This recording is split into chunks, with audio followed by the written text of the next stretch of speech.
Asia के दक्षिण पूर्व का देश थाईलैंड दुनिया का एक प्रमुख पर्यटन स्थल है और दुनिया भर के पर्यटक इस देश के खूबसूरत समुद्र तटों को देखने आते हैं। समुद्र से घिरा होने के कारण यहाँ साल भर पर्यटकों का आना जाना लगा रहता है। पर्यटन इस देश में आय का प्रमुख जरिया भी है और लोगों की आजीविका काफ़ी हद तक इससे जुड़ी हुई है। आमतौर पर थाईलैंड का जिक्र पर्यटन के हवाले से ही किया जाता है, लेकिन इस देश की चर्चा कुछ और कारणों से भी होती है।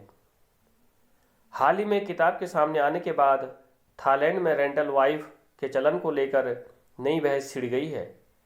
इस अजीब चलन के रूट्स थाईलैंड के पटाया की परंपराओं में हैं। यहाँ लोग किराए पर बीवी ले सकते हैं। इसे वाइफ ऑन हायर और ब्लैक पर्ल भी कहा जाता है। यह एक तरह का अस्थायी विवाह होता है जिससे किसी युवती को पैसे देकर कुछ समय के लिए पत्नी बनाया जा सकता है।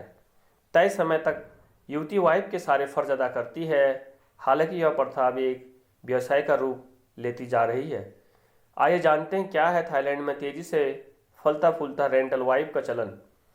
कौन होती है रेंटल वाइफ और कितने समय के लिए बनती हैं ये वाइफ।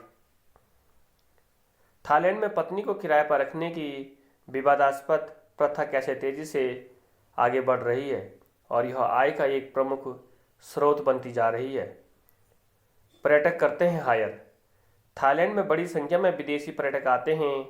देश में दूर दराज और ग्रामीण इलाकों की लड़कियां पैसों के लिए पर्यटकों की रेंटल वाइफ बनती हैं। यह ट्रेंड थाईलैंड के पटाया के रेड लाइट इलाके बार और नाइट क्लबों से अपना व्यवसाय चलाते हैं। थाईलैंड में यह व्यवसाय के रूप में तेजी से फैल रहा है। तेजी से फलता फूलता बिजनेस। थाईलैंड में रेंटल वाइफ की विवादास्पद प्रथा है। गरीब पृष्ठभूमि की महिलाएं पैसा कमाने के लिए विदेशी पर्यटकों की पत्नी बनकर रहना शुरू कर देती हैं। यह व्यवस्था कोई औपचारिक विवाह नहीं है। यह एक अस्थायी अनुबंध होता है और कुछ दिनों से लेकर कई महीनों तक के लिए किया जाता है। महिलाएं पैसा कमाने और परिवार का भरण पोषण करने के लिए इस तरह के काम करती हैं। ये महिलाएं मुख्य रूप से बार या नाइट क्लब में काम करती हैं और बेहतर ग्राहक मिलने पर रेंटल वाइफ बन जाती हैं। किराए की रकम महिला की उम्र, सुंदरता और शिक्षा और समय के अनुसार तय होती है।